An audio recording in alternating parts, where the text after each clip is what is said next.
Good morning student, welcome to my YouTube channel Nirala academy. स्वागत है आपका हमारे चैनल निराला एकेडमी में। आज की हमारी टॉपिक है बिहार बोर्ड मैट्रिक परीक्षा कक्षा 10वीं की संस्कृत का नया पैटर्न वाला मॉडल सेट, द्वितीय भारतीय भाषा संस्कृत। ओके, जिसमें कुल प्रश्नों की संख्या 100+5 यानी 105 होगी और जिसका फुल मार्क्स 100 मार्क्स का होगा। यहाँ पे कुछ परीक्षार्थियों के लिए निर्देश दिए गए हैं, तो आप वीडियो को पॉज करके आराम से पढ़ सकते हैं। और सबसे महत्वपूर्ण बात, जो भी हमारे इस चैनल को सब्सक्राइब नहीं किए हैं तो प्लीज़ एक बार सब्सक्राइब करने के बाद बेल आइकन ज़रूर दबा दीजिए। चलिए हम आते हैं प्रश्न पे। प्रश्न के बारे में जानते हैं कि वस्तुनिष्ठ प्रश्न खंड अ, जिसमें प्रश्न संख्या 1 से 100 तक के प्रश्न पत्र के 4 विकल्प होंगे। 1 से 100 तक के 4 विकल्प होंगे और इन 100 प्रश्नों में से किन्हीं 50 प्रश्नों का ही सही विकल्प को OMR सीट पर चिन्हित करना है। जी हाँ, 100 क्वेश्चन में से 100 ऑब्जेक्टिव क्वेश्चन में से सिर्फ 50 का आंसर देना है। चलिए आते हैं पहला क्वेश्चन पे। पहला क्वेश्चन है, उपनिषद किस शास्त्र के सिद्धांतों को प्रकट करता है? उपनिषद किस शास्त्र के सिद्धांतों को प्रकट करता है? तो इसका आंसर होगा ऑप्शन ए, दर्शन शास्त्र।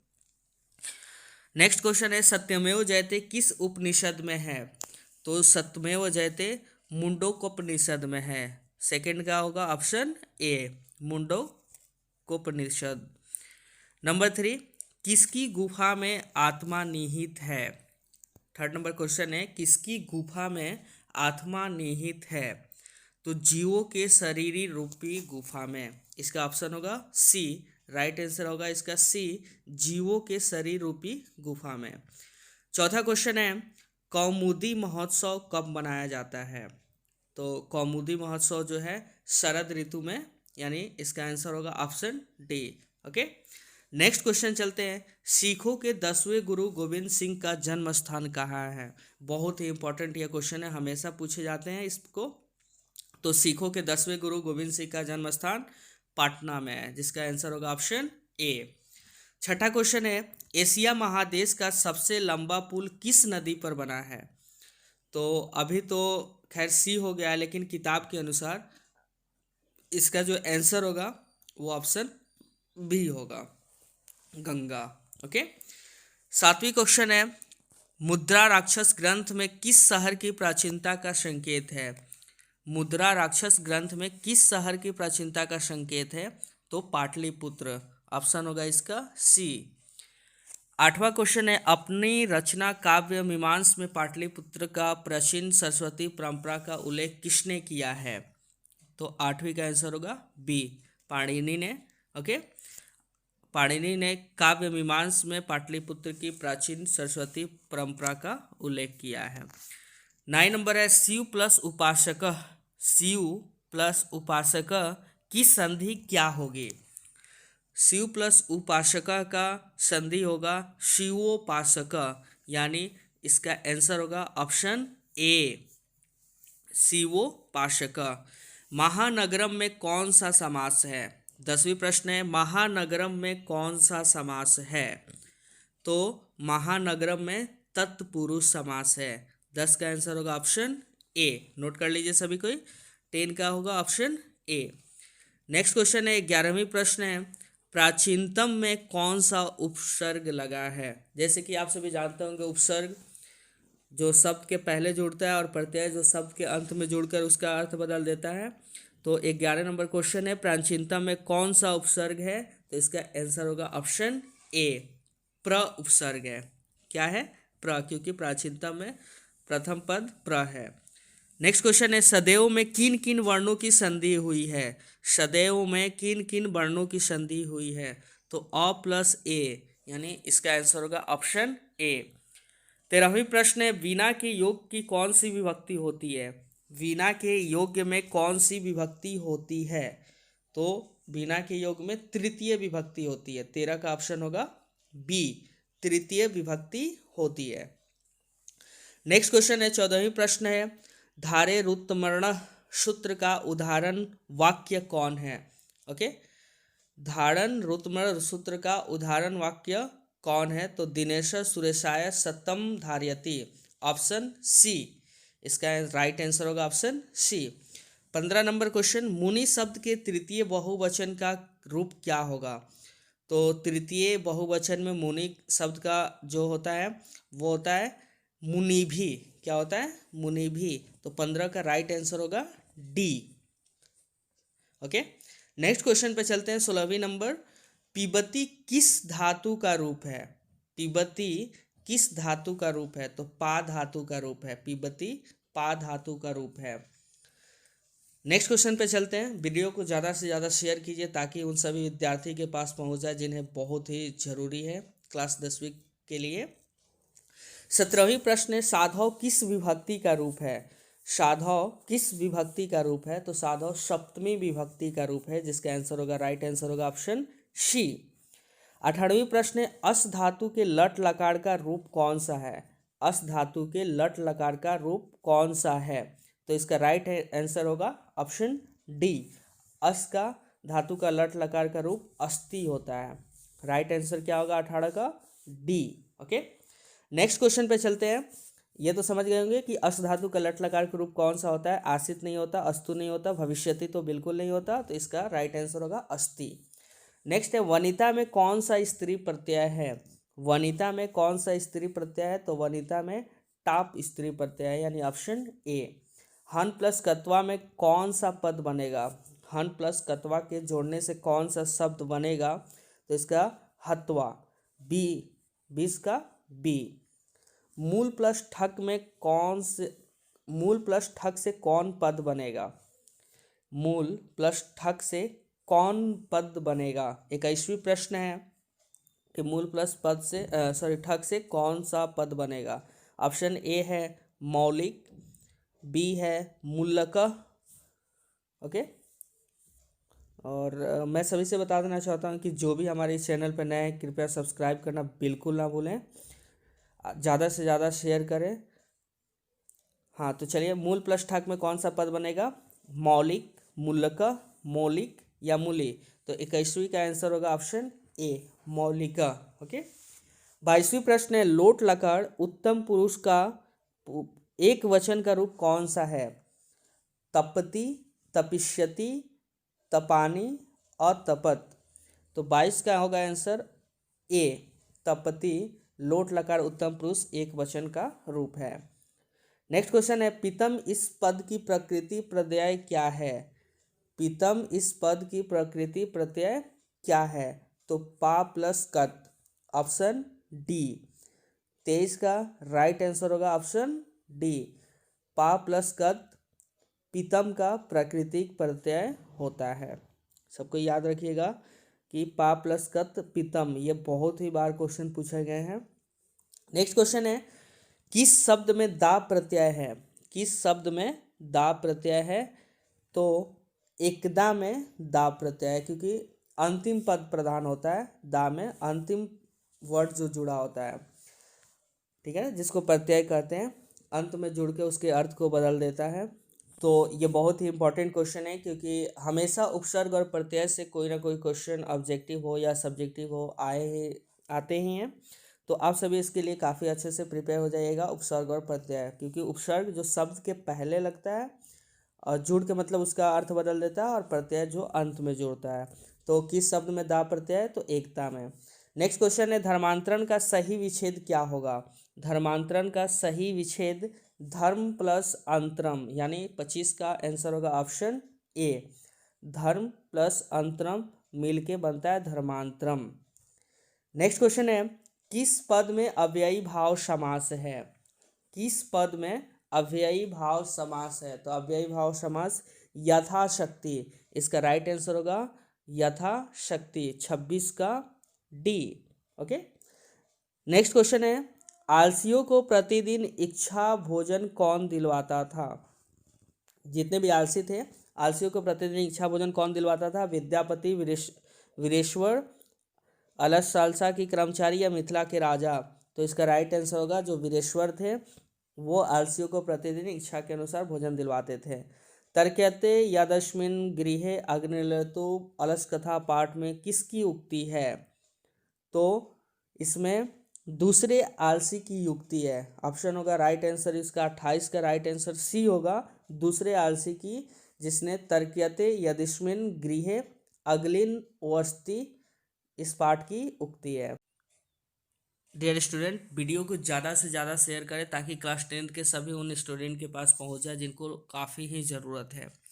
चलते हैं अगले प्रश्न पे। अगला प्रश्न है 29 नंबर। ओके, स्त्रियों का रक्षक कौन है? 29 नंबर प्रश्न है, स्त्रियों का रक्षक कौन है? तो इसका आंसर होगा, राइट आंसर होगा पति। पति जो है स्त्रियों का रक्षक है। ठीक है, नेक्स्ट क्वेश्चन है 30 नंबर प्रश्न है, याज्ञवल्क्य ने आत्मत्व की शिक्षा किसको दी थी? याज्ञवल्क्य ने आत्मत्व की शिक्षा किसको दी थी? गार्गी को, मैत्रेय को, शुल्भा को या अपाला को? तो ये मैत्रेय को दी थी। 30 का राइट आंसर जो है वो होगा बी। अगले प्रश्न पे चलते हैं। गंगा देवी ने किस महाकाव्य की रचना की थी? गंगा देवी ने किस महाकाव्य की रचना की थी? का राइट आंसर होगा ऑप्शन सी, मधुरा विजयम। ओके, सबको नोट कर लीजिए, मधुरा विजयम, जिसकी रचना गंगा देवी ने अपनी महाकाव्य की रचना में की थी। नेक्स्ट क्वेश्चन पे चलते हैं। अगली प्रश्न है हमारी, अच्युत राय कहाँ के राजा थे? अच्युत राय कहाँ के राजा थे? काशी के थे या दरभंगा के थे? Okay, option A Kashi, option B Darbhanga या चित्तौड़गढ़ या विजयनगर के? तो इसका राइट आंसर होगा ऑप्शन डी, विजयनगर के अच्युत राजा रहने वाले थे। ठीक ना, तो सॉरी, वहाँ के राजा थे, विजयनगर के राजा अच्युत राय हुआ करते थे। चलते हैं अगले प्रश्न पे। अगला प्रश्न है 33 नंबर, 33वीं प्रश्न है, आप इसको नोट कर लीजिए, विजयनगर। ठीक, नेक्स्ट क्वेश्चन है, स्वर्गा पवर्गा अस्पदा मार्गभूते किस देश को कहा गया है? तो डेफिनेटली इसका राइट आंसर होगा ऑप्शन ए। 33 का राइट आंसर होगा ऑप्शन ए, स्वर्गा पवर्गा अस्पद मार्गभूते अपने भारत देश को कहा गया है। ठीक है, चलते हैं अगले प्रश्न पे। 34वीं प्रश्न है, सीमंतोन्नयन किस संस्कार के अंतर्गत है? सीमंतोन्नयन किस संसार के अंतर्गत है? ऑप्शन है शैशव, जन्म पूर्व, शैक्षणिक या गृहस्थ। तो जो सीमांतोन्नयन है, सॉरी सीमंतोन्नयन है, वह है जन्म पूर्व का जो संस्करण के अंतर्गत आता है, वह है जन्म पूर्व। ओके, तो 34 का राइट आंसर होगा ऑप्शन बी। नेक्स्ट क्वेश्चन पे चलते हैं। शैशव संस्कार कितने हैं? शैशव संस्कार कितने हैं? 35 का राइट आंसर होगा 6, यानी ऑप्शन सी। ठीक है ना, शैशव संस्कार कितने हैं? तो 6 प्रकार के हैं। अगले प्रश्न पर चलते हैं। 36 नंबर क्वेश्चन, कन्यादान किस संस्कार में होता है? कन्यादान किस संस्कार में होता है? तो इसका राइट आंसर होगा ऑप्शन डी, विवाह। विवाह में कन्यादान की एक संस्कार होती है जो की जाती है। नेक्स्ट क्वेश्चन है 37 नंबर, नीति श्लोका पाठ के आधार पर अविश्वासी पर विश्वास कौन करता है? जो कि बहुत ही इंपॉर्टेंट क्वेश्चन है, और शुरुआत में ये पढ़े हैं लोग कि नीति श्लोका पाठ के आधार पर अविश्वासी को पर विश्वास कौन करता है? तो इसका राइट आंसर होगा ए, अधम लोग जितने भी होते हैं वो अविश्वासी पर भी विश्वास कर लेते हैं। सूखा वहा क्या है? सूखा वहा, तो इसका राइट आंसर होगा ऑप्शन बी, अहिंसा। ओके, मनोहर में कौन सी संधि है? मनोहर में कौन सी संधि है? तो मनोहर, देखिए लास्ट में विसर्ग है, यानी इसका आंसर होगा विसर्ग संधि। 39 का राइट आंसर होगा विसर्ग संधि, ऑप्शन सी। ठीक है, अगले प्रश्न है, किस शब्द के प्रति उपसर्ग नहीं है? किस शब्द में प्रति उपसर्ग नहीं है? तो इसका राइट आंसर होगा ऑप्शन डी, प्रभावों में उपसर्ग प्रति उपसर्ग नहीं है। ठीक है ना, प्रति उपसर्ग यानी जैसे प्रत्येकम, प्रति प्रति प्रति सब में है लेकिन प्रभाव में नहीं है। नेक्स्ट क्वेश्चन है, सचिवालम आलयः का समस्त पद क्या होगा? सचिवालम आलयः का समस्त पद सचिवालय, यानी ऑप्शन ए। 41 का राइट आंसर क्या होगा? ऑप्शन ए, सचिवालय। अगले प्रश्न है, किस समास का पहला पद संख्यावाचक होता है? किस समास का पहला पद संख्यावाचक होता है? तो 42 का राइट आंसर होगा द्विगु समास। द्विगु समास का पहला पद संख्यावाचक होता है। नेक्स्ट क्वेश्चन है 43 नंबर, वृक्षात पत्राणि पतंती। वृक्षात पत्राणि पतंती वाक्य के वृक्षात पद में पंचमी विभक्ति किस सूत्र से हुई है? तो 43 का राइट आंसर होगा आपादाने पंचमी, जिसमें अलगाव हुआ है इसमें, ठीक है ना, जिसमें से आता है आपादाने पंचमी में से विभक्ति, यानी वृक्ष से पत्ते गिरते हैं। नेक्स्ट क्वेश्चन है 44 नंबर, क्रिया के आधार कौन सा कारक होता है? क्रिया का आधार कौन सा कारक होता है? तो इसका राइट आंसर होगा ऑप्शन बी, अधिकरण कारक होता है। क्रिया के आधार पे अधिकरण कारक होता है। चलते हैं अगले प्रश्न पे। अगले प्रश्न है, वयम किस शब्द का रूप है? 45वीं प्रश्न है, वयम किस शब्द का रूप है? तो अस्मद, ऑप्शन सी, अस्मद शब्द का रूप है। वयम जो है वो किस शब्द का रूप है? तो अस्मद शब्द का रूप है। नेक्स्ट क्वेश्चन है, ज्येष्ठी किस लकार का रूप है? 46 नंबर क्वेश्चन है, ज्येष्ठी किस लकार का रूप है? चलिए बताइए आप लोग कमेंट बॉक्स में इसका आंसर। 46 का आंसर क्या होगा? ज्येष्ठी किस लकार का रूप है? और 45 का आंसर जो मैंने अभी बताया ऑप्शन सी, अस्मद। तो ज्येष्ठी जो है वो जिन जिन लोगों ने कमेंट में बताया ऑप्शन डी सबका सही है, लृट लकार। ओके, ज्येष्ठी जो है वो लृट लकार का राइट आंसर है, इसका रूप है, ठीक है ना। 46 का राइट आंसर होगा ऑप्शन डी। चलते हैं 47 नंबर, किस पद में कितने प्रत्यय हैं? किस पद में कितने प्रत्यय हैं? तो इसका राइट आंसर होगा गति। गति शब्द में कितने प्रत्यय हैं? 48वीं प्रश्न है, लघुतरम। लघुतरम में कौन सी तद्धित प्रत्यय है? तो लघुतरम में ऑप्शन सी, मतुप। ओके, ऑप्शन सी इसका राइट आंसर होगा, मतुप।